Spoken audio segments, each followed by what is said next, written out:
Boom. We're going. Brad, thank you very much for being here. I appreciate it.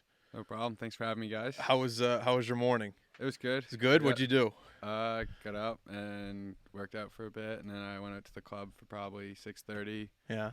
and catched up on my emails. Then I practiced for like an hour before my first client showed up at 8:30. Did 2 golf lessons, and then organized the tee times for my junior league on Thursday night, and was late coming here.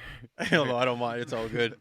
I don't mind you being late for this. It's all right. I like just the fact that you're here, and I'm gonna pick your brain for an hour. The fact that you're not charging me, I'm pumped. I just want to get some lessons from you through the microphones. No, but I'm like I said, I'm very happy that you're here, and I'll give you a little bit about my golf background. I probably started 6 months ago. Like a lot of people in Nova Scotia, where there wasn't really a whole lot to do. So the one thing that you were able to do was golf, and I picked it up, and I wouldn't say I'm obsessed, but I really enjoy it. I've probably gotten out for maybe 40 rounds already this year. Really? Yeah. Wow, that's And man, I've played like maybe 10. really, Oh yeah. At what? max. Yeah. But don't you work at a golf course? Yeah, I do, but I work at the golf course, right? I guess so. It's not right for me to take tee times from members when Yeah. we can't even accommodate our membership and we're turning away 170 members on Yeah. the weekends. So I don't really book myself into the tee sheet ever. Like I'll jump out if there's an empty spot and I'm not busy, but I play most of my golf like 6:30 in the morning before the first tee time so I can rip around the course in an hour and 15 minutes and go about my day after that. Cool. How was the game of golf introduced to you? How old were you when you first started playing and all that? I started learning golf when I was probably 5 years old. Let's talk a little bit closer to the mic. Sorry. Yeah, right there. Yeah, my You're good dad there. was like learning how to play. He was a really good hockey player, played goalie for Dow, Yeah. Okay.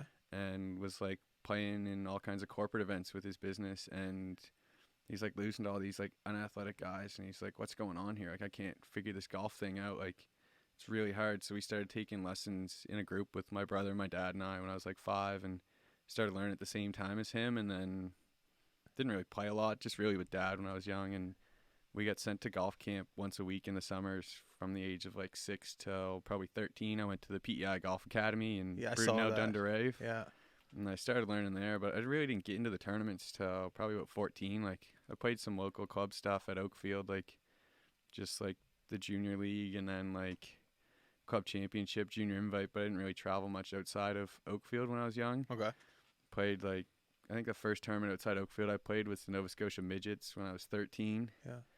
But I didn't really get into golf till probably high school once I didn't make major midget playing hockey and stopped putting my focus into hockey through the summer. I started playing a lot more golf and prioritizing golf tournaments over all my other stuff and got pretty good and got better a little quick. Like, but I wasn't like, I didn't really have any idea how to play golf. I was just athletic and like Even in high school, you pretty didn't? good at it.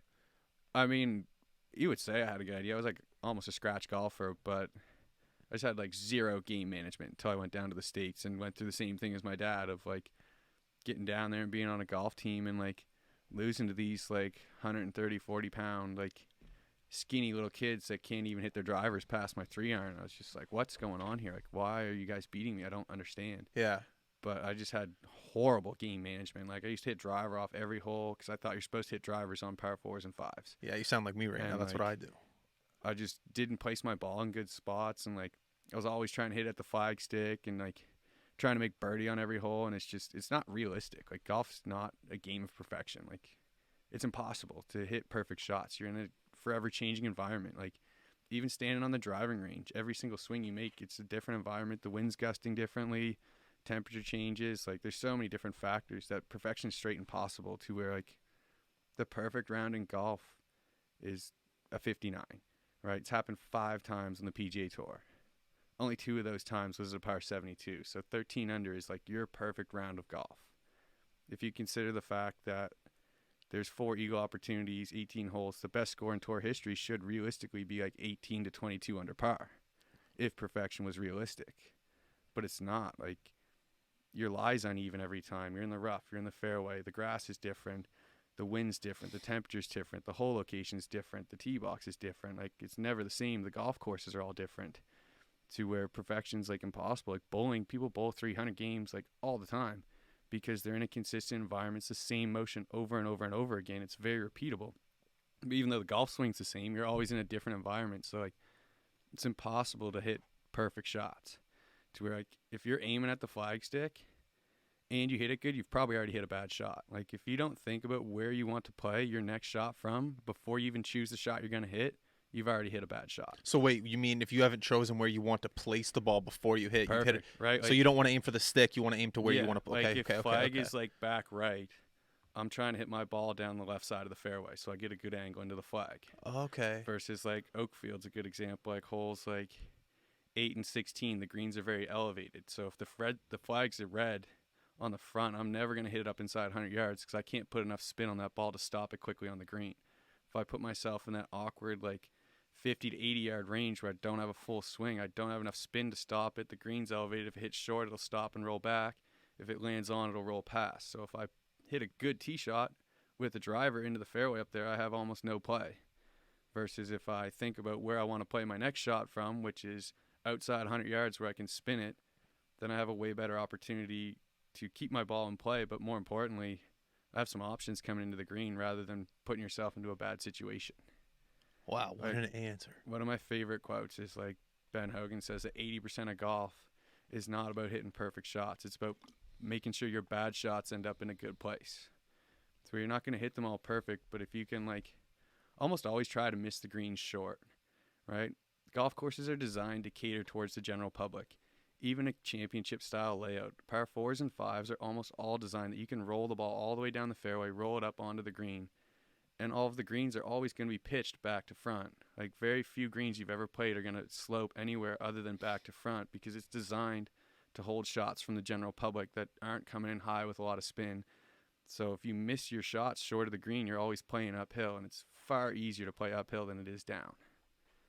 Just because the slope will stop your mishits, and you have way more options. You can hit high, you can hit low, but if you go over the green onto a downslope, you're pretty much hitting a flop shot every time. Mm-hmm. And it's just going to be a lot more difficult to keep your ball in a less risky place, right? You're trying to eliminate all the risk that you can and just give yourself whatever your level is, whether you're trying to break 100, you're trying to give yourself bogey opportunities and take out the big numbers. If you're trying to break 90, you're trying to take out the doubles, playing for pars. If you're trying to break par, you're not really trying to birdie every hole. You're trying not to make bogeys on any holes and letting the birdies happen when you hit a good shot or you hit a good putt, or just keeping yourself in a playable situation all the time is the biggest key to golf.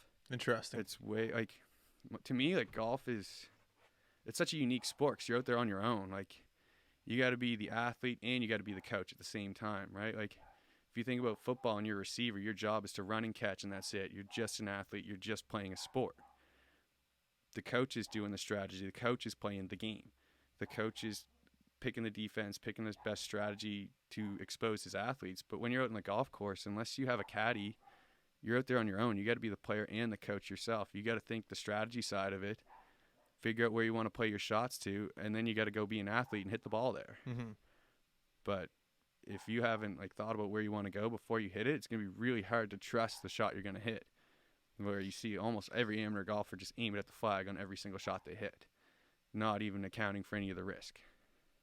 So when you take power into consideration, if you do have a driver and you're on a par 4 and you have a dog leg to the left and there's trees on the left-hand side as well, let's say you're a guy who has power, would you go, okay, no, I'm going to do the driver over the trees? Or are you a guy who just plays it safe, or does it depend on golfer to golfer to golfer to golfer? Kind of what I was talking about earlier about, like, how I used to be an athlete and had no idea how to play golf. Like, I always used to try and blast it over the dog leg and cut the hole off. Yeah. But, like, the more you learn about it, the less that benefits you. Like, even if you cut the corner and you give yourself 100 yards in, you're still taking 2 shots to get to the green regardless, but you're taking on so much more risk that you're bringing in double, triple bogey into play. It's true. To where the golf strategy is to always play the outside of the dog leg.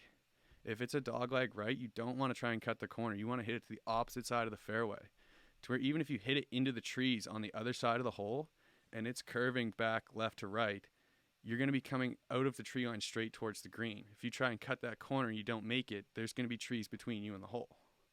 Yeah. So you always try to play the outside of the dog leg because it gives you the best angle into the green, even on your bad shots, which is the whole key, is putting your bad shots into playable places.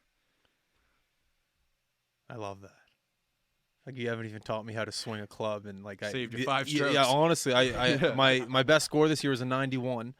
My first round this year, I think I shot I don't fuck, it was like a 140, like 140. Yeah. And like I said, I played around 40 rounds, and I'm like mid 90s, 100 guy, and the closest I've come is a 91. Or I think it was a 92. And just taking that little bit of advice. How long are we into the podcast right now? 5 minutes? 8 minutes in. That advice for myself and for I think a lot of people listening is incredible. Like, don't think about your shot, think about your next shot. Yeah, if you haven't decided where you want to hit it to before you play it, like you're already fighting an uphill battle. And like when I give golf lessons, I save people more strokes on like their mental approach and like try not to swing so hard or just having a good attitude than I do actually improving their golf swings. Because even if they're hitting better perfect shots and hitting it better, if they're not thinking about where they want to hit it, it doesn't really matter if you're hitting it better or not. You're gonna hit some good shots, you're gonna hit some bad shots, but your bad shots will still be in really bad places. But if you have a good strategy, your bad shots will be playable. Yeah. What's the one factor of golf that you find addicting? I feel it can be a lot of answers for a lot of different people, but for yourself who consumes the game every day, what's the addicting factor for you? I would say it's the endless pursuit of improvement. Like no matter how good you do at golf, you can always do better. Like when I was talking about shooting 59, like that's your perfect round of golf. Like everybody's out there is chasing that 18 under round, like trying to, no matter how good you get, you can always get better, right? Like there is no perfection in golf, so there's always room for improvement. Like even at the highest level, like look at Phil. Like Phil Mickelson is a Hall of Famer, like multiple time major winner, got a new coach last year, new perspective on the game. He's got a great attitude now, and he won a PGA championship at 50 years old on the longest major championship setup ever, right? Like if he didn't have a good attitude, he basically had no chance, but he believes that he can compete with those guys even though he's older, because he's got the best short game of all time, maybe outside of Seve, but they both have a lot of common principles, and like he knows he can rely on his short game if he can just put the ball in play, to where that's what cost Phil for so long, is that he was always chasing extra yards off the tee and he's spraying it all over the place. Because he's like, I want to hit bombs, and sometimes those bombs he's weren't. still doing that. So like when the days your tempo and timing's a little bit off, like you don't have the same control of it, versus if you just stay patient all the time, you're gonna have consistent results, instead of like you get out there and you're 3-4 over on the first few holes and you're trying to force it and you're hitting more drivers and trying to make up for those mistakes with some birdies. You're going to bring in way more risk and your score is going to go up, rather than he's just like, hey, I hit a couple bad shots. Like he won the PGA, hit it in the water on Sunday. Like you don't hit perfect shots. Like the bad shots will happen. If you are okay with them happening, then you can kind of move on and just stay in the present and move on to your next shot. Like I know what you mean. You don't really want to think more than like, you never want to think about the next hole or like the previous holes that you've played. Like you want to kind of stay in the moment and like playing your shots around what you're doing, not so much like, hey, I got bogeyed that hole, I got to make birdie here, right? Like, yeah, okay. You drive it in the trees, like people are, oh, I got to punch this out onto the green and like save my par. But you don't have to make your shots up immediately after a bad shot. Like you hit it in the woods, you can chip it out dead sideways, hit a great iron shot into 5 feet and save par. You can chip it out sideways, hit an okay iron shot, take 30 feet, make a putt and save par. You can chip it out, hit the green 2-putt it, make bogey, and make a birdie a couple holes later. But if you try to hit that punch shot through the trees, the hero shot onto the green, you're bringing in a ton of risk of like a really high number if you hit a tree and you don't get it out. It could go anywhere, versus you just put it back in play, get yourself back in a comfortable situation. You can be patient. You got, depending on the hole, even if it's the 18th hole and you're playing a 72-hole golf tournament, you got a couple days to make up for it. You don't need to, and it took me a long time to learn that. I was going to say, you're spitting wisdom right now. Like it's very impressive. I was like plus handicap before I learned any of that stuff. Like I didn't learn any of it until I was in university and I started working with a mental coach who was like, gave us a really good perspective of in South Carolina. The patience. Yeah. Okay. Yeah. And he was just like, I kind of forget his name, but he like gave us a really, Dr. Greg Hollis was his name. That's a good name. And he had worked with a bunch of NHL guys before, and then he kind of got into golf because he realized there's more potential for the mental side of it, and was Tom Watson's mental career coach. Worked with Charles Howell III for a while, a little bit with Patrick Reed, but when I was working with him, he was working with Rory McIlroy at the same time when Rory was switching from Titleist to Nike and was having the struggles with the equipment change.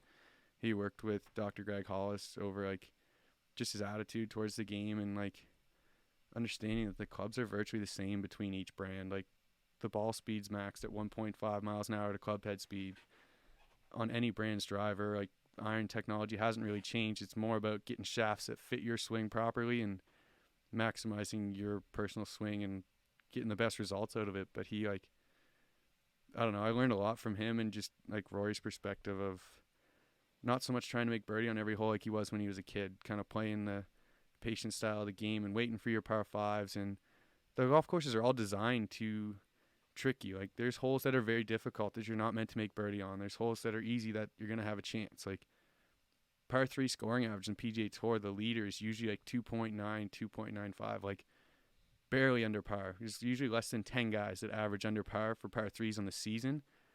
I'd say probably 80% of the tour averages under par on par 5s, if not more than that, maybe close to 100. Like it's going to be silly how many guys average under par on the 5s compared to the 3s. I hate par 3s, man. I hate them. And when you get better, you kind of realize like those are your longest shots of the day. Like when I go play Oakfield, if I play the white tees, like I'm hitting shorter clubs into the par 5s on my second shot than I'm hitting on the par 3s off the tee. What are you hitting on a par 3 off the tee? Depends on the hole. Like hole, Let's say you're like 170. I don't know the numbers off the top of my head, but 170, it would totally depend on the flag. Like whether I want to miss it short off the green and chip uphill, or if there's a tier on the green, or typically to a front flag, you want to miss it long.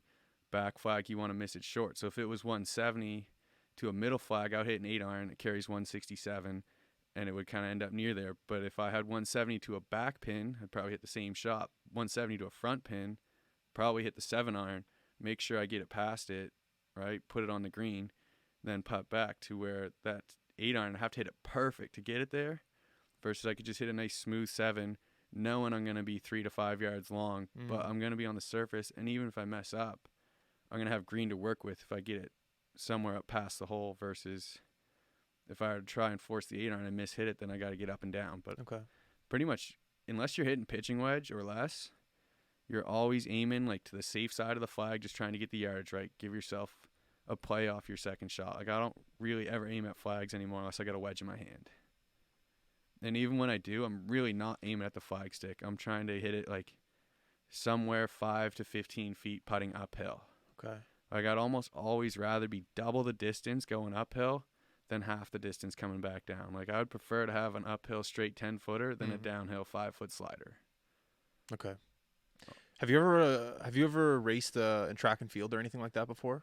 Not since middle school. Do you remember the environment before a track and field race and how it was kind of hostile, and there was a lot of other like kids that are quicker, there's a lot of competitors and there's a lot of people competing with one another, and I always remember those competitions being very I don't know, there's like nerve-wracking before you're about to race, I guess you could say. And I was watching, I don't know what tournament I was watching a month ago, and I was watching all the guys putt on the driving range and chipping and just getting ready before they teed off. And you've been on the tour before, and I just wanted to know what the environment was like on a Thursday before everyone's about to tee off, because the only thing I could compare it to by watching on TV was track and field in grade 6, how it was very, I just want to know what the environment was like, or is like. I don't know. You kind of get into a routine with it, but like all the guys are in a routine. They're all off doing their own thing, whether like they start with their putting or their chipping or whatever it is. But is there nervous energy? Oh, definitely. Like you cannot play golf not being nervous. Doesn't matter what level you're at. Like if you're trying to break 100 and you shoot 45 on the front 9, you're going to be nervous on the back.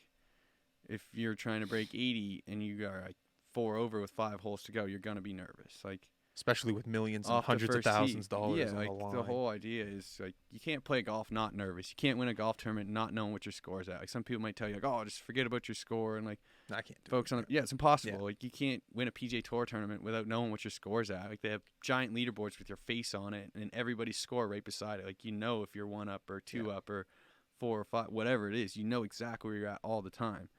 To where you can't really take that out of your mind completely. All you can do is get into a good routine to like when you're 1 minute before you're hitting your shot, you're only focused on your target and picking a good shot and really engaging in the process of preparing yourself to hit the shot and choosing the best option, really trusting the thought you have to where like counting up your yardage is huge too. Like that's why you didn't see a lot of the guys use the lasers on the PGA Tour. in the PGA Championship, where they are allowed, but throws them out of their routine, right? These guys are used to counting the numbers up off the book. They trust their caddies. They trust the caddies, like, telling them that they're hitting it here, to where, like, yeah, the laser's a great advantage to know exactly how far you have. But those guys, like, if they have 168, they're not actually trying to hit at 168. They're trying to hit at 165 where they putt uphill. That's just like you were talking about Right? a second ago. Yeah, so like it's the same And laser, thing. you're talking about that thing. Yeah. Okay, yeah. So like they're really not ever trying to hit the perfect number. They're always trying to pick whatever club is going to put them in the best situation for their next shot, to where like they're in such a routine for counting it up and counting the yardage, and like the laser doesn't even really matter. There's so much yardage you got to count after that raw number anyway, that it's still a guessing game, to where if it's not 25 degrees Celsius, the ball will not fly its proper distance. Interesting. The golf balls are designed to compress their most amount at 25 degrees Celsius. Every 5 degrees above or below that, you're going to lose 1.5% of your yardage just off compression. When it's too warm, the ball will squish more, it'll spin more, it'll go higher up. It won't go as far. When it's colder, it won't squish enough, it won't bounce off the face the way it's designed to. So if it's 10 degrees, you're losing 4.5% of your yardage right off the top. Really? To where also, if That's it's crazy. not 50% humidity, every 10% humidity increase, you're going to gain 1% of your yardage. Every 10% humidity decrease, you're going to lose 1% of your yardage. So people don't really notice it when it gets above 25, because the water's coming up out of the lakes and the ocean, and the air is more humid, to where water vapor is thinner than air, the ball will go further. So even if it's above 25, if it's like 35 degrees, you're losing 3% off your compression, but the humidity is probably also going to be up above 80 or 90, so you're going to gain back that 3%, maybe even 5% if it's 100% humidity. The ball will go further, so you won't really notice it. But when it's cold and the air is dry, if it's like 5 degrees, you're losing right off the top 6% of your yardage. Plus, it's probably going to be below 50% humidity. So if it's 10% humidity, 5 degrees, you're losing 11% right before you even count the wind or the slope. That's why everyone sucks in April. Yeah. Most people have no idea that the temperature affects the ball or the air pressure. I never would have known until you just told me. Elevation. Like I had an experience with elevation that was quite eye-opening. I went to play Latin Tour qualifying school in Colombia. That's awesome. In Bogota, which is 10,000 feet in elevation. And I chose the golf course because it was 7,600 yards. And I was like, yeah, it's right up my wheelhouse. It's real long. Like, got a huge advantage off the tee. So I showed up there, go to the airport, like, checked into the hotel, went over the course, like, went through my warm-up, get ready to play. And the first hole was a downhill, dogleg right. And there were these bunkers out there that were 310 off the tee, which is kind of right in my wheelhouse with the driver downhill. So I was like, okay.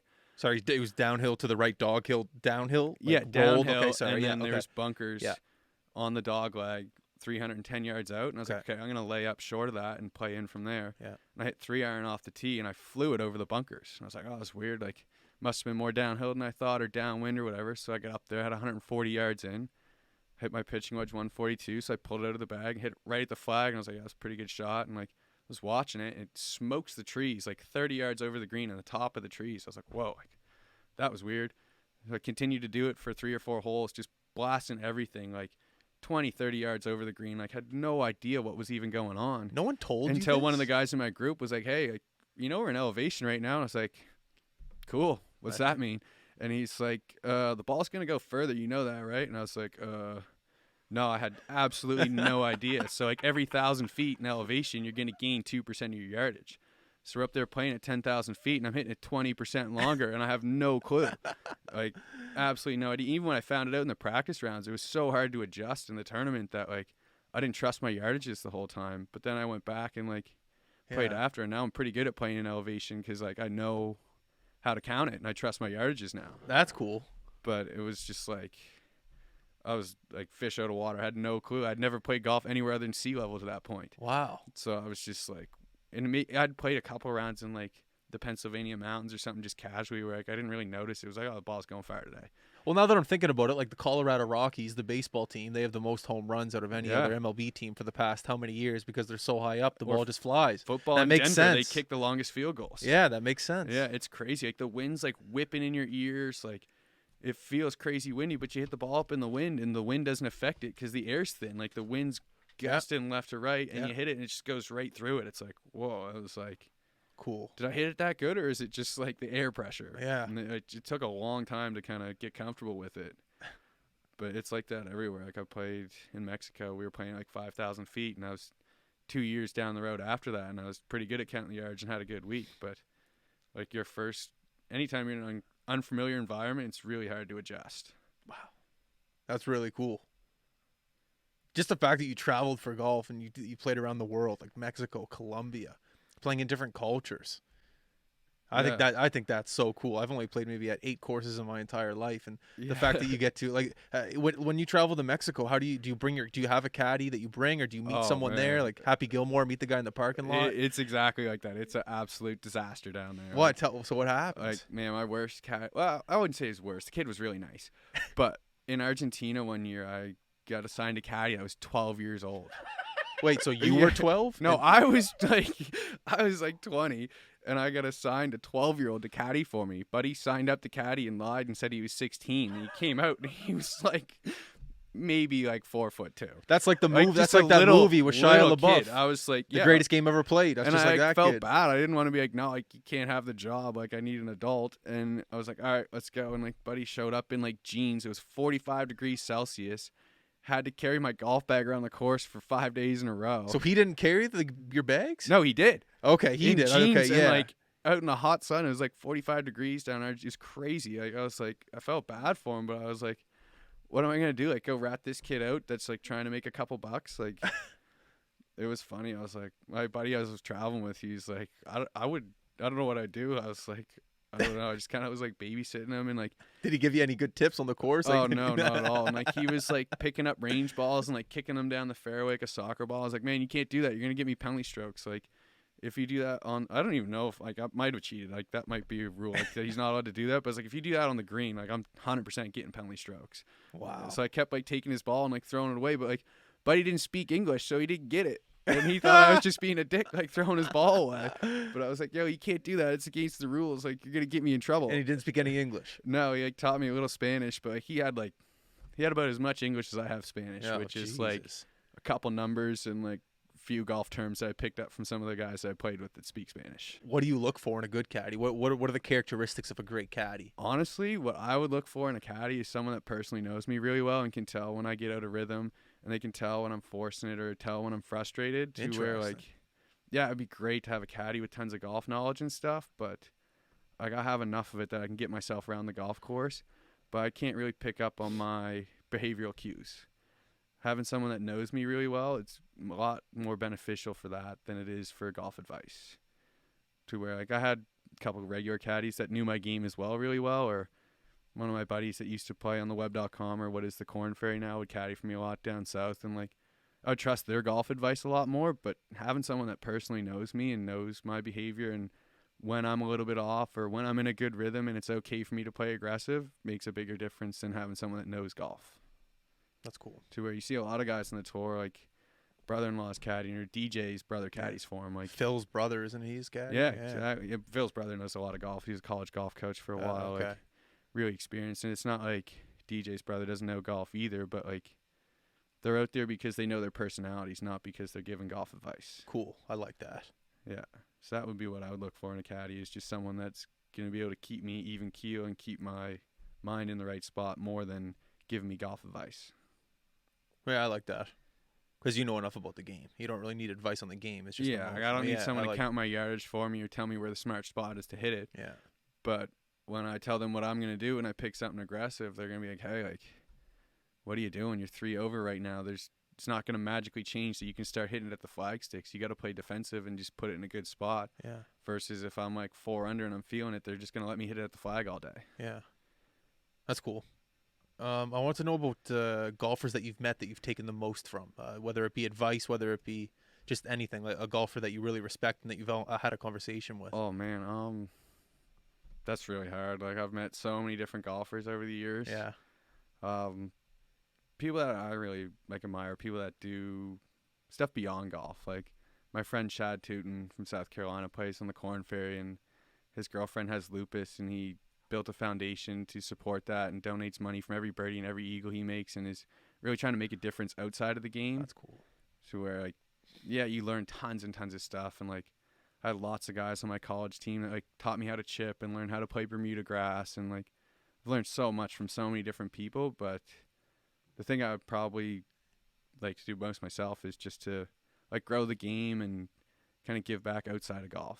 Have you noticed the growth of golf in Nova Scotia this past year? You must have. It ain't just Nova Scotia. It's everywhere. Golf in general was up 20% last year, and it's going to be worse this year because we're not going to be in a lockdown. Like at Oakfield, we've already done like more rounds than we would have in past years before COVID, and like it's one of the only things to do, and it's going to stick because even before this COVID thing, like golf was blowing up with the young kids. Was like, it? Okay. Under 30s were like really getting into golf even before COVID, to where like golf's going to be in a really good place for a long time, right? Like Tiger Woods made a massive difference. Like all these kids that grew up watching him and stuff are now starting to be the people playing golf, right? Like the people that were already playing, like they were already kind of older than Tiger, right? Like yeah, Tiger inspired a whole slew of young kids. Now on the tour, like anybody can win any week, and there's so many of those young guys out there that everyone kind of followed Tiger's work ethic and tried to catch up with him and stuff. And now there's so many good players that anyone's got a chance, and it just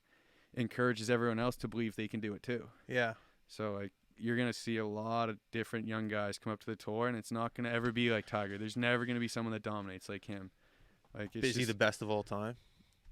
I would say so, in my opinion, for sure. I mean, obviously, he played a different game than like the Ben Hogans or the Jack Nicklaus's and stuff. It's a little bit of a different era, but as far as his dominance goes and like being at the top of the game and how much he was beating guys by in the early 2000s, like there'll never be anyone like Tiger. Like, and it's just straight work ethic. Tiger was not the most talented golfer of all time. Like I would say it's probably John Daly, maybe Phil Mickelson, right? But Tiger had like an absolutely outrageous work ethic. Like guys up in the gym 4 a.m. every single day all year, like works crazy hard, like kind of set the standard for like putting fitness into golf and treating it like a full-time job in a sport, to where you go back and watch like Jack Nicklaus and Arnie Palmer and those guys back then, like they're smoking darts on the tee and like they're out there just like playing golf like you see the Sunday casual golfers play, to where like now you see guys like eating bananas and protein shakes and like treating it like a sport more than just a game. Where like it used to just be kind of like elitist. Like if you weren't super rich, you didn't play golf, and like there's such a small amount of people that were allowed to play. There wasn't a super high level of competition, so like the guys didn't have to train like they do now to be at the top of the game. But now that like golf is blowing up worldwide, there's gonna be way more competition. You have to work way harder to get further ahead of the general public. I asked you a question earlier about like what's the addicting factor for you of golf, and you said just the pursuit of a perfect game, always improving, always trying to get better.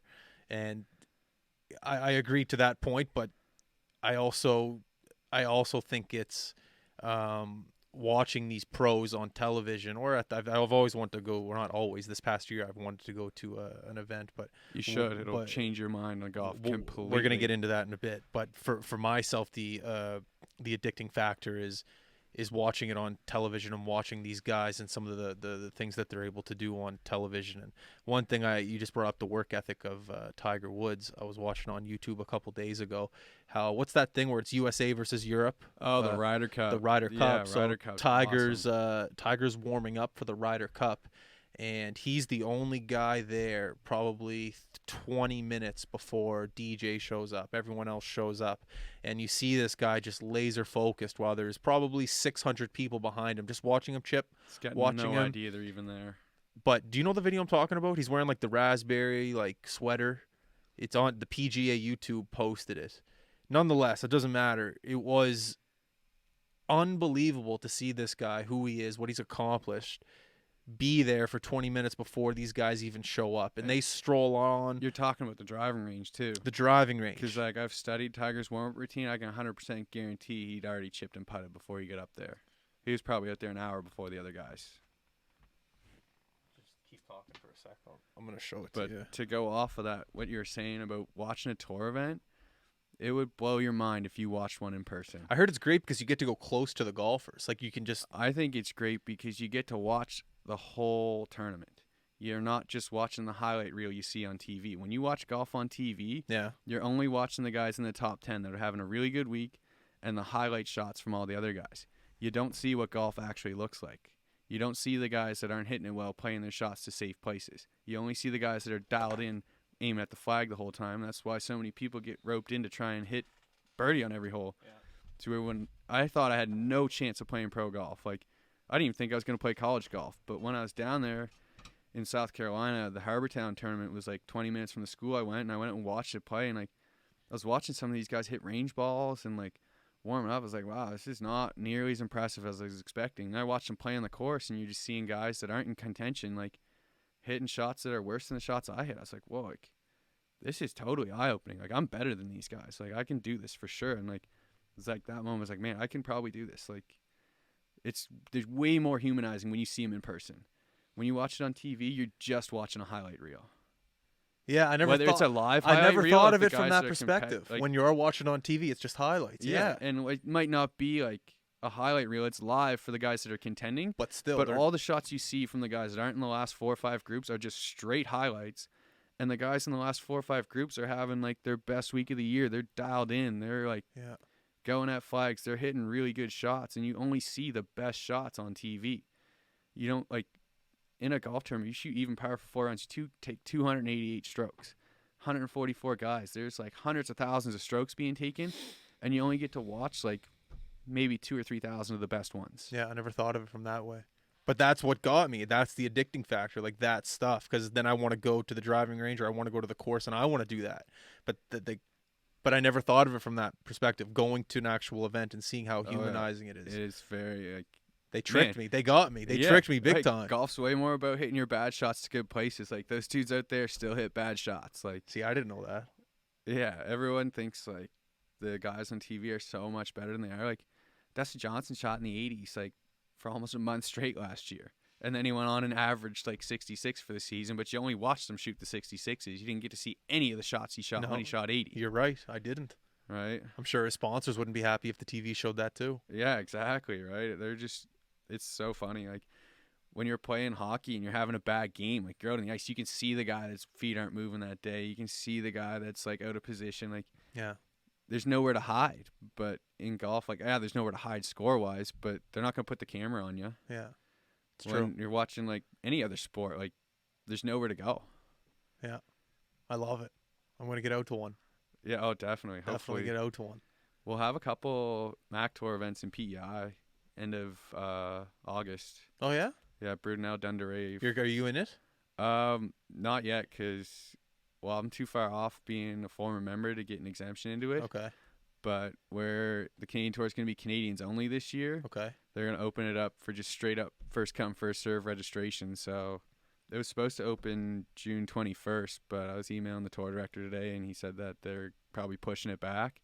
Because I was looking for like what time of day it's going to be so I could plan my lesson schedule around it. Because like it was like he told me it's going to be around noon, and I was like filling up all my times except for like within an hour or two of that. And I was like, okay, like what time do I got to plan to do this? And he's like, oh, we're going to push it back a couple days. We'll reach out and let you know. But when they do, like if you don't sign up in the first 3 minutes, you're not going to play. So how much money could you win off winning something in PEI? Like way less than I would make working.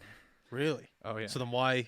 Just because the love of the sport? Yeah, and that's why I'm like excited to play this time, because like when I first gave the pro golf a shot, it was like I was so focused on making it my career and turning it into a job, and so hung up on my results and how much money I was making. I was defining myself by the scores I was shooting. I was forgetting to have fun when I was out there playing, like just from teaching amateur golf and like going over and over and over the smart shot things again and doing on-course lessons. Like really, when I started doing on-course lessons, it really started to set in for me that, like, this is how you're supposed to play golf. To where, like, I know that's how you're supposed to play, and I'm telling people, like, this is where you're supposed to hit your shot. Like, this is the spot that the hole is designed to hit the ball.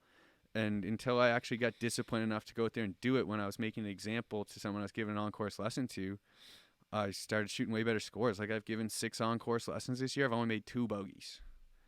Right? Like, my whole life, I've always tried to make tons of birdies and, like, and have like 3 bogey-free rounds in my pro career, and like my scoring average is under par. Like I make like 5 to 6 birdies a round, but like it's way more about cutting your bogeys out and putting the ball in a smart spot than it is other ones. Where like when I go out and I play it really smart and I hit it in smart spots every hole, and I wait for the par 5s for my birdie opportunities, And then if I get a wedge in my hand, I might try and hit it closer. I wait for a good putt from 20 or 30 feet, and I shoot like most of them are 9-hole on-course lessons or like even 18s, but like I usually shoot like 1 to 4 under with like very little bogeys rather than shooting like trying to shoot like 66, going at like every flag, making 9 birdies and a few bogeys to where like the birdies aren't going in, you're still making bogeys playing those aggressive shots.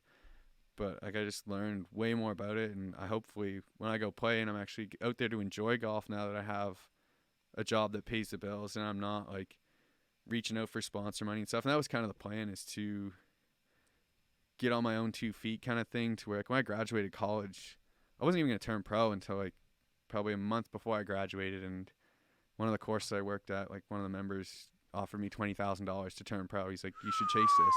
And I was like, wow, that's awesome. Like, Yeah. I didn't have any student debt because I got a college scholarship, and I was like, wow, like I'm going to do this. And Definitely. I was just so hung up on like not losing that money. And then when I did, it was like really stressful reaching out to people and trying to find sponsors. And it's really, really hard to get dollars out of people. It's really easy to get product or get this guy to buy you a flight or pay for this tournament or that tournament. But like, I still got to live. Like I got to eat food. I got to pay rent. I got to like Get pay a for hotel. gas. I got to do all this other stuff that like you got to have money for it. And like, you got to have money to play golf. Probably the most expensive sport to play. But just from like putting in the work and like working really hard at the golf course, like I miss being out there playing. Like I'd prefer to be out there like competing and stuff. So like this summer I'm in the Canadian PGA Championship August 3rd to 7th. And Awesome. Where at? it's in Montreal. So I talked to my boss about like playing the Canadian Tour schedule and stuff. So like I'm going to go play the first Canadian Tour event in Montreal, July 26th through August 1st. Awesome. Canadian PGA August 3rd through 7th, and then I'll come home for 2 weeks and host our Junior Invitational and Junior Club Championship. Then I'll go to PEI and play the other 2 Mackenzie Tour events, and hopefully I do well in those 3, well enough that I have a chance to get a card for next year, and I'll go out and play the second half out west and try and get back on the tour for next year. But if not, I'll stay around here and keep working and play the local PGA Atlantic section stuff and help Oakfield build our golf simulators kind of thing. But right now I got 4 really big tournaments on the schedule that I'm going to try and get my game in shape for, and hopefully play a couple small Atlantic ones to get the competitive feel back. Because like that first 3-footer in a tournament's like no 3-footer I've hit in 2 years. So if I'm not practicing my short putts and getting confident, like I'm going to be nervous. Like I know I'm going to be nervous. Like, but if I can just control my breathing and slow my heart rate down, I can perform when I'm nervous. Have you chosen a caddy for these events yet? No, not yet. Oh, I wonder who you're gonna pick. You gotta get someone that you know knows you. Yeah, You got me. You got me dialed in right now. somebody that can also take like a whole month off and go do it, right? Like, Yeah, it's true. I talked to one of my buddies that lives in Montreal about doing. He's like, man, I can't take 2 weeks off of work. Like, Yeah. he's like, we'll go play a practice round or something. But like, yeah, it's really hard to find someone that like is actually gonna help, that's able to take that time off. Like, even if I was gonna pay them, like, Yeah. it's not great money. Like, I'd pay $100 a round for a caddy. It's a pretty standard fee. But you're gonna take a week off of work, you're gonna make $500, and like, Yeah. it's not great. And even if I make money and pay you an extra 10% of what I make, like, Yeah. there's not a whole lot of money out in the Canadian Tour. It's like a developmental tour. It's like playing the ECHL. Like, Okay. the guys out there, like, unless they got money in their back pocket from their parents or sponsors, like, you lose money big time. And I just let that cloud my enjoyment of playing golf, and I was so focused on all the money I was losing that I wasn't having fun out there, and I was getting so stressed out over bogeys and stuff. I'm like, oh, that shot cost me $1,000. That shot cost me $2,000. Like, the bad shots will happen. Like, if you can just enjoy your time out there, you're going to get better results. Yeah, that's such an interesting fine line where you enjoy yourself and you don't take it too serious. You will have fun. Yeah, But so if you we're do like, grind and you think of the money and everyone, yeah, so now when I'm going and it's like, yo, I got to win the golf tournament to like even break even on what I'm making teaching. Like, I've been teaching a silly amount of lessons with the lockdown and stuff, but like, if I were to take a week off teaching, like, I'm going to lose probably at least $2,000 in income. Plus, I'm going to have to spend at least $2,000 to go play and travel. So if I don't win the tournament or come in the top 5, I'm losing money. Yeah. But I'm also like, even just playing in those events is great for like my teaching business, and it's what I want to do. It'll be fun to play. Like, I have way more fun. Like, even looking back on it, like, I enjoy being out there playing and competing and traveling the world more than I do working a job, obviously. But I just let the money kind of ruin the experience for me. To where now when I'm going to do it, it's because I want to play golf. I love competing. Like, it's more fun for me to do that. And like, if I go do that and I take these couple months off at the end of the summer, like, it's not going to hurt my lesson business. Like, people are going to be like, hey, where's Brad? I can't get a lesson this week. Oh, he's at a Canadian Tour event. Oh, he's playing the Canadian PGA Championship. None of those people are going to look up my scores. They're just going to be like, oh, he's at this big tournament. I should probably get a golf lesson from him. Like, knows what he's doing kind of thing. To where, like, yeah, some people look the scores up and it's great if I play well. But even if I play awesome, like, those same people aren't going to, like, know how good a top 5 is or a top 10. Like, you don't know what that means. But they know how good it is to play in a Canadian Tour event, and that's really all that matters. Well, that's exactly what my thought process of you coming here is like, oh, he's on tour. Okay, I don't know what his score is, but let's just get him in here. But I know what you mean. Yeah. It's just they don't really care. He's on tour. Let's go. Yeah, exactly. Yeah, I know exactly so, like, what you're talking about. If I take the half the summer and do that, like, my demand for lessons when we open our simulators is going to be outrageous, which I would hopefully set it up that way to where, like, I can teach in the winters out of the simulator, make my money. Then over the summer, I can travel and play a bunch of tournaments and take my off weeks and come home and give lessons in the summer and like try to play a tournament or 2 every month instead of like doing it this way where I'm going to work like 3 months, like 10 to 15 hour days, 6 days a week. So I can put the time in to take the time off later. Yeah. So where like I worked my butt off through the lockdown because I had nothing else to do. No one did. Was literally cranking lessons like silly amount. I did over 100 in May. No. Which is like outrageous. But like I was literally at the golf course like sun up to sundown every day. Which doesn't change. Like it's always been like that. Even in college, like I was a caddy on the weekends. Like you go out and caddy Friday morning, Saturday morning, Sunday morning. You play your college golf in the afternoons. Cool. And then you go to school. And then when I finished school, I was the assistant coach. I was working at the course I worked at as the outside service manager. I was caddying, and I was trying to play pro. Like I'm at the golf course. Like you're definitely not lazy. Like you go. Well, like that's to me. If I'm trying to make it to the PGA Tour and I'm not working harder than the guys out there, I got no shot at catching up. Right? It's all about work ethic. Like, well, it's everything. Everything in life. It's about like, work ethic. That's all it is. Putting in the work, and like that's how I got the money when I graduated college. Like it wasn't because like buddy's like, hey, you're a great caddy. I love hanging out with you. Like here's 20 grand. It was because I was at the course, sun up to sundown every day, grinding. Like. Finish my loop caddying. I'm going to the back of the range, I'm hitting balls for an hour. I'm chipping putting for an hour. I'm playing 9 holes. Like I'm there all day long, and they're like, the people see me working, and they're like, hey, like I want to help you out. Like I had one guy that I gave lessons to before I even turned pro. Like, well, like, I was a pro, but not a golf pro. I was a pro golfer, and like he would give me $1,000 a lesson, and we go to the back range and drink beer, and I would just hit shots. He'd be like, yo, like how do you hit a draw? Like how do you hit a punch shot? Like. Just asking me to hit all these shots, and then he'd give me $1,000 cash, and he'd be like, spend it on golf. Yeah. And I was like, that's awesome. Awesome. Like that's amazing. Can we do this again tomorrow? Yeah, exactly. Let's do it every day this year. Yeah. That's awesome. So like stuff like that, like I don't know, like I feel like I've had a whole lot of opportunities in my life, and like so many people have done a lot for me, but I feel like it's all come from like hard work. Like I went to college. Wasn't even gonna play college golf. Wasn't even on my radar.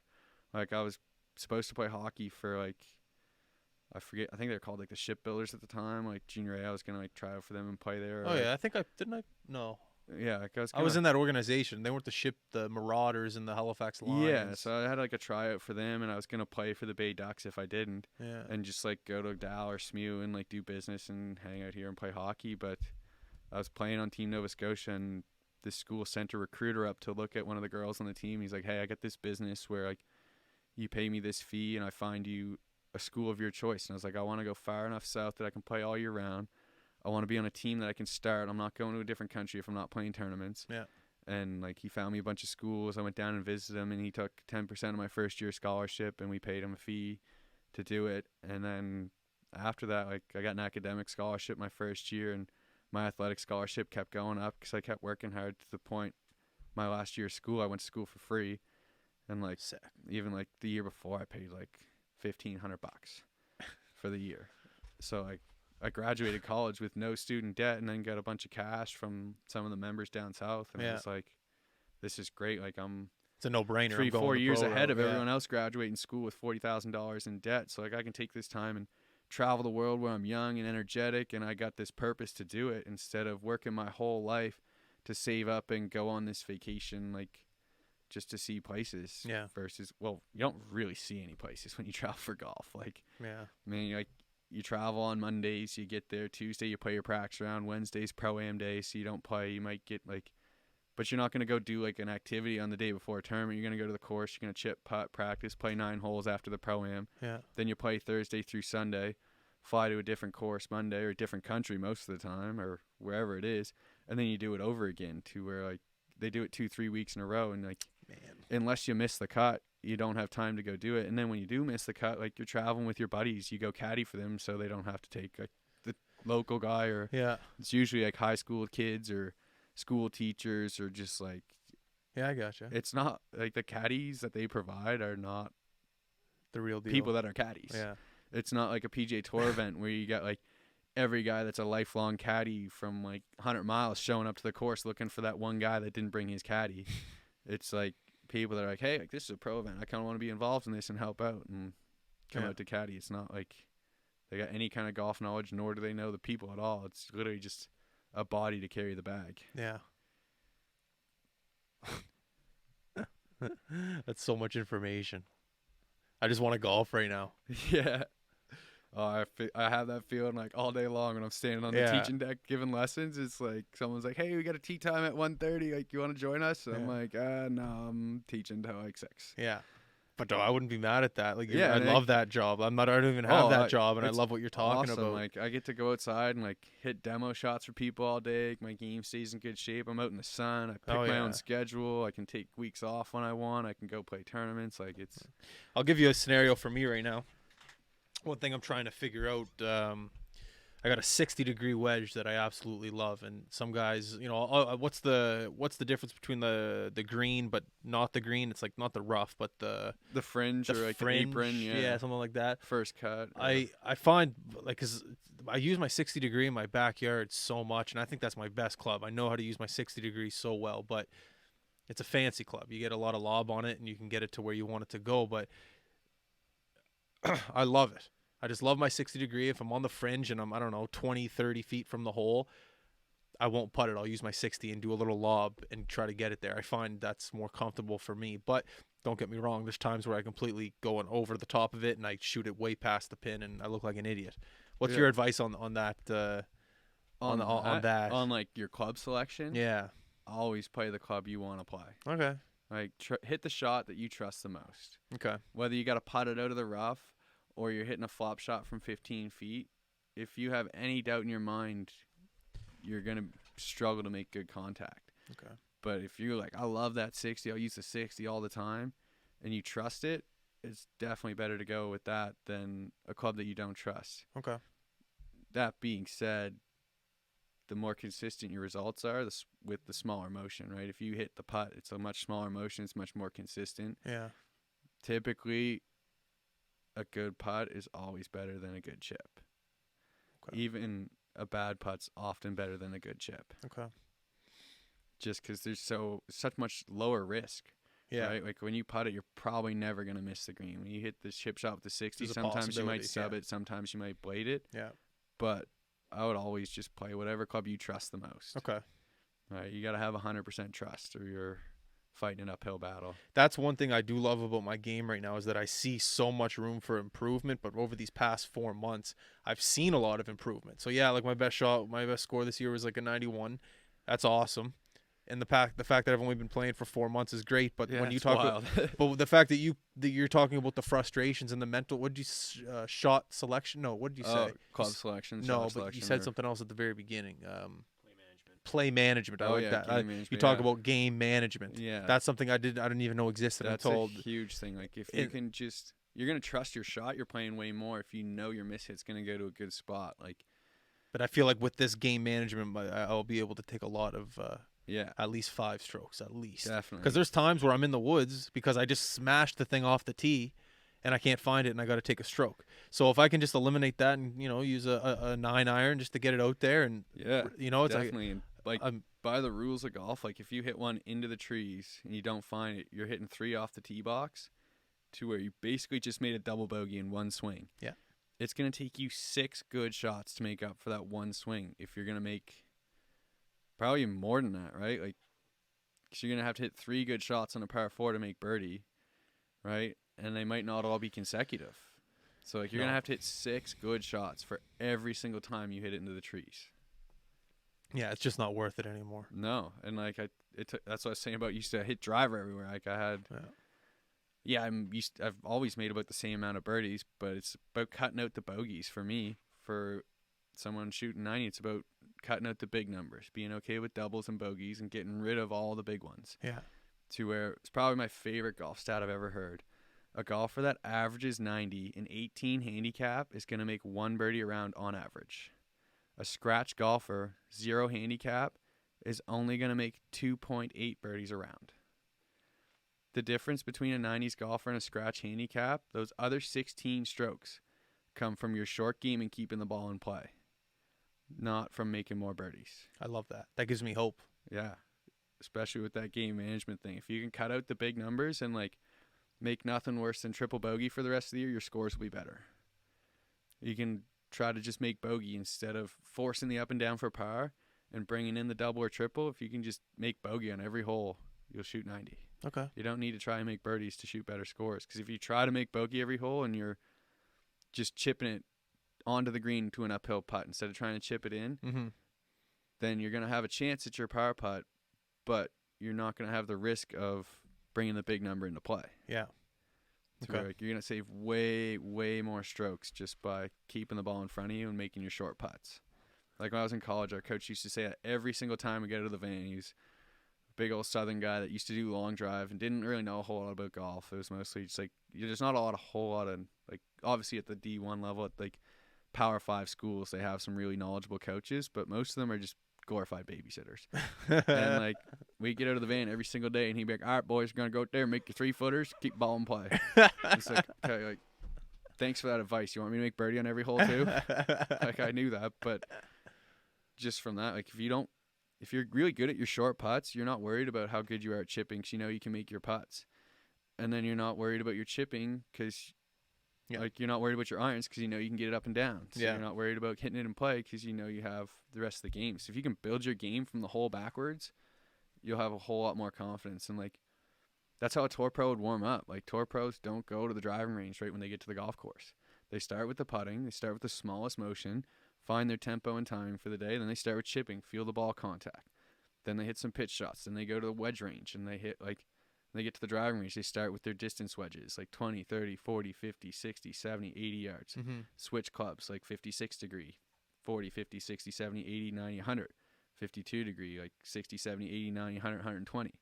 And they just build up to it nice and slow, making sure their contact's good and they find a good rhythm for the day, to where like a tour pro warming up for a PGA Tour event's not going to make a full swing until he's probably hit like 50 or 60 balls, including his putting and chipping. Just like these guys right now. No one has a driver yet. That's my favorite example. Tiger Woods. Oh, right there. He's Tiger just grabbed a driver, but he's been there for like 30 minutes. When Tiger goes to the driving range, I'd bet my salary, unless the tee deck is set up right on the front of the deck, his first shot he hits on the driving range every single day will never, ever leave the tee deck. He literally chips it like 10 or 15 feet, and then he hits a flop shot on top of it like all the time.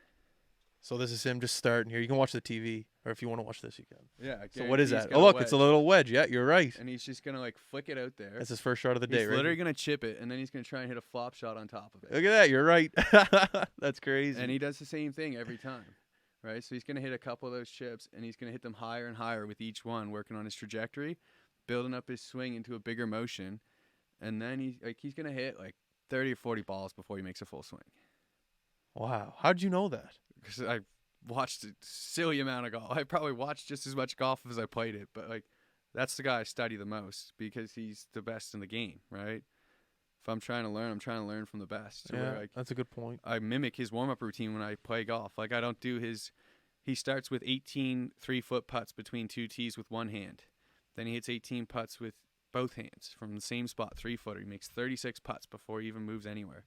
So like I start with a mirror, make sure my alignment, my body position's good, my eyes and shoulders are straight, and I try to make 18 putts in a row. Then I'll take the mirror away and I'll make 18 straight putts.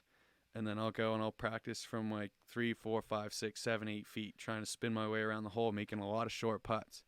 So like you see everybody go to the golf course and there's a bunch of holes in the putting green. They'll putt from one cup to the next cup to the next cup to the next cup. That's what I do. 20 footers over and over and over again. A tour pro makes 5% of his 20 footers. So then why am I practicing that? Right, you're not building any confidence to where when you watch these guys on the warm-up green, none of them putt to a hole from outside 8 feet because a tour pro only makes 50% from 8 feet. They're trying to build their confidence up. They're going to make a ton of short putts, and then they'll hit long putts, not even to a target. They'll just feel the speed of the green. So they'll putt to the edge of the green or put a tee down and try and feel their pace. Okay. To where if your stroke's good enough to make a 4, 5, 6 footer, your stroke's good enough to roll the ball end over end. Okay. And then you just kind of feel your green speed. But smart. That's good advice. You don't really putt to a hole ever in practice from outside 8 feet. And for your level, like, so if a scratch golfer is going to make 50% from 6 feet, a 90 golfer is going to make 50% from 4 feet. Everybody else doesn't even putt from inside of that because they're so frustrated by the time they get near the hole, they just pick it up and go. And the whole purpose of golf is to put the ball in the hole. And if you don't get good at those 1 and 2 footers, you'll never get good at 3 and 4 footers. Okay. And if you can get really good at the short putts, you're going to take out the stress of the rest of it. But like they're always going to putt to the hole that's really easy putts, and they build their confidence up seeing the ball go in the hole a ton of times. Like when you watch golf warm up next time or for the US Open this week. Tomorrow morning I will.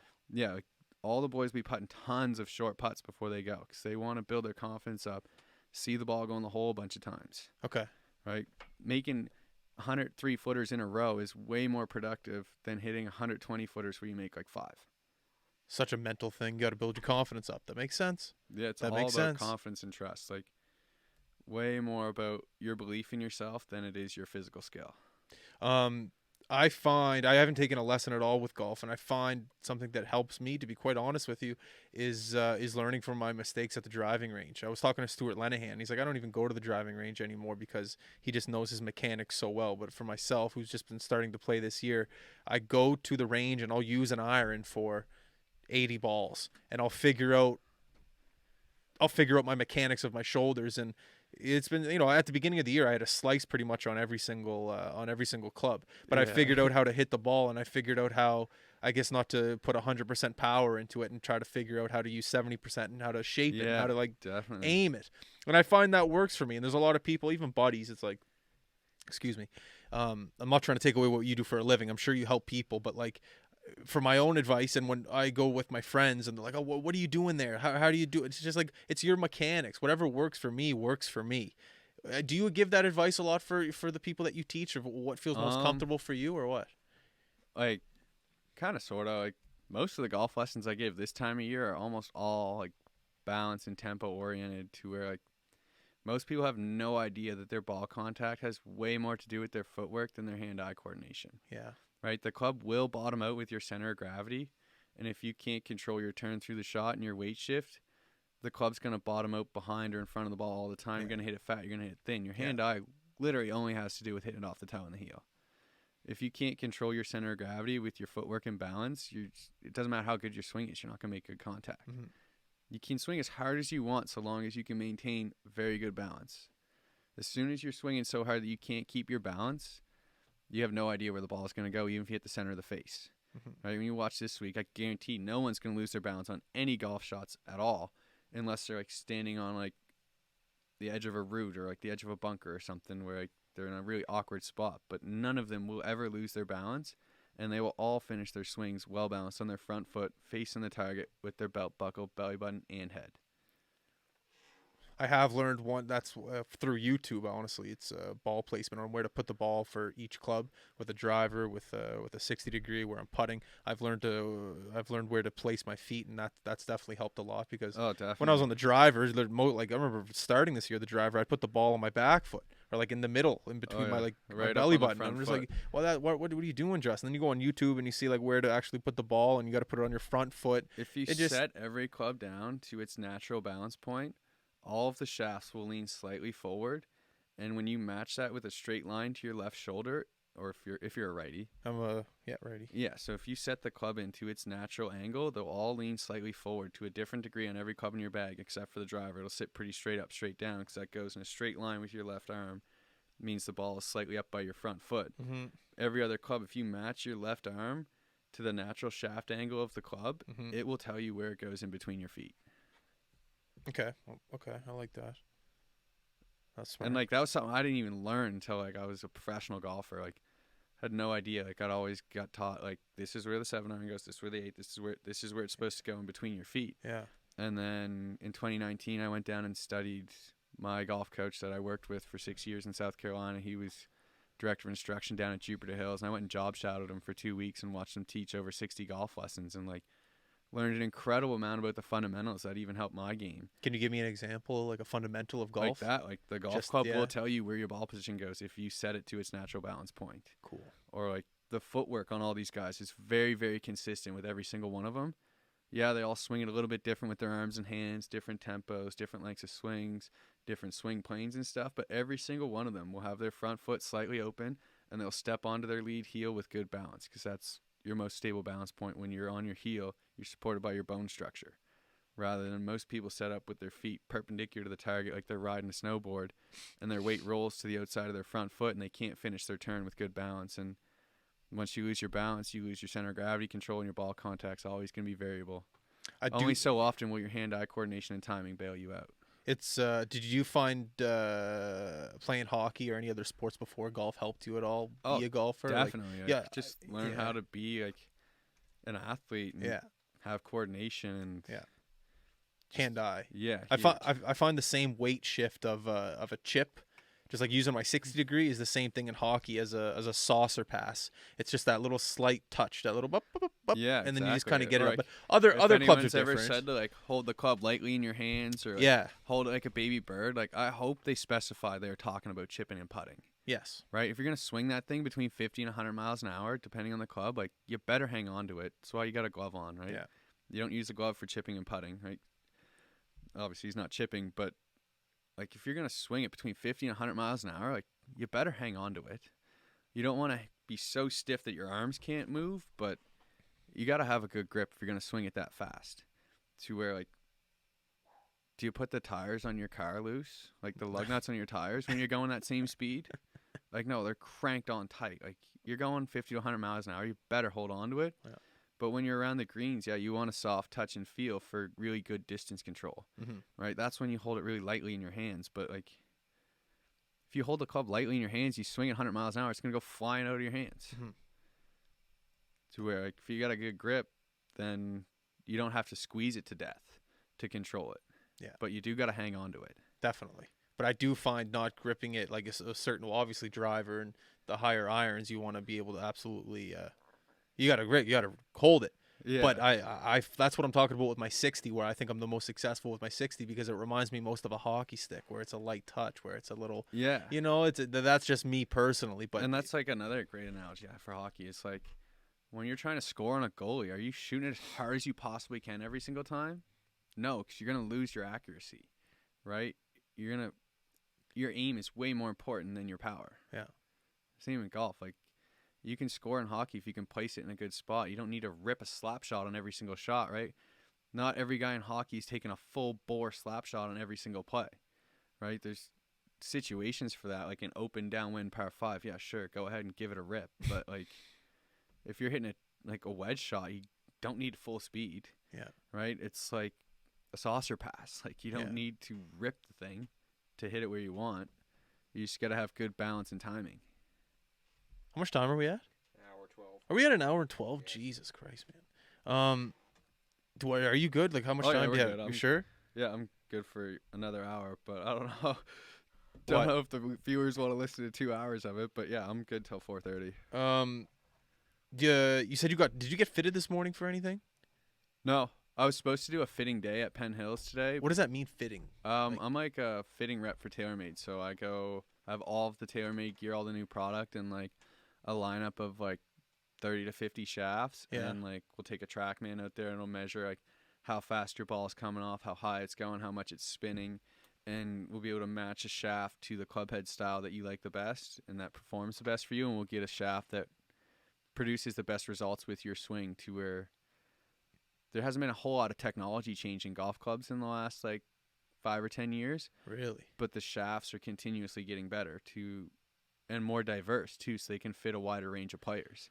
right? Like a guy on the PGA Tour is not playing the same shaft that you buy at Golf Town. Damn it. But you don't want to be because that guy's going to swing it faster. That shaft's built for him.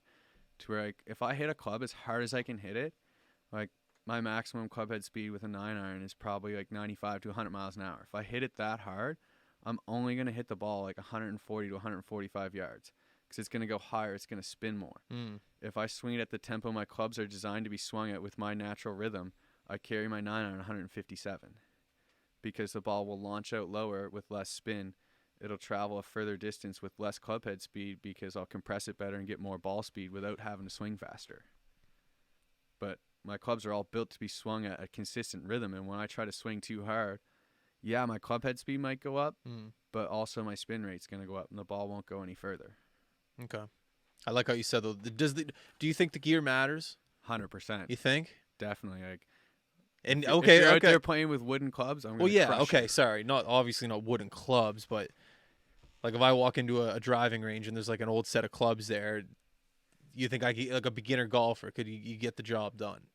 I've played lacrosse and hockey my whole life. So you're a hockey player. So my analogy for that would be, if you're going to go skate at the oval, yeah, you could go skate at the oval with the dull rental skates and walk your way around the oval. But if you want to make some cuts and like actually skate, you're going to bring your own skates that are sharp. Versus you go to Cleves and you get a skate sharpening, you're going to get like a level 2 or level 3. NHL players going to get like a 5 or a 6 on his blades. This NHL players play with way sharper skates than you get your standard sharpening at a sports store. Okay, well then let's not talk about the pros. Let's talk about the amateur guy. Because my philosophy with lacrosse and hockey when I played, I was the guy that never had the best gear. Yeah. But I played I played major junior. I played Mooseheads for a bit. Like I got there on talent and hard work, and I know you're a big talent, hard work guy. Yeah. But clubs, when I walk into Golf Town and I see all the selection, tons of selection. Oh yeah. Just left, right, center, everything you can imagine. Tons of marketing. At the end of the day, is it more the player or is it more the club? Oh, it's definitely more the player, 100%. Okay. Like, I'm pretty confident I could go out there and break 80 with a set of wooden clubs. But like, if I want to perform at a really high level, I gotta have clubs that fit my swing. I can agree. Okay. Right. Like, I could go out there and use a rental set that's like decent clubs, even brand new stuff. But if it doesn't fit me well, like my odds of putting up a really good number is very low. Because I don't have the same trust I would with my clubs or even clubs that have been specifically fit to my swing.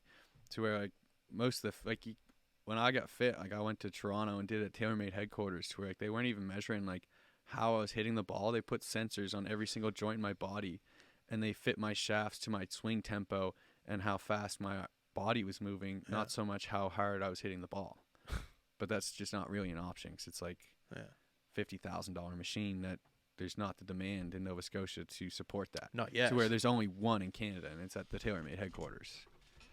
But in general, like even if you were to go get on a launch monitor, it would tell you exactly how you're launching it and exactly how much spin you should have for your ball speed and what height you should hit it, and you'll be able to maximize your distance by getting clubs that fit your swing.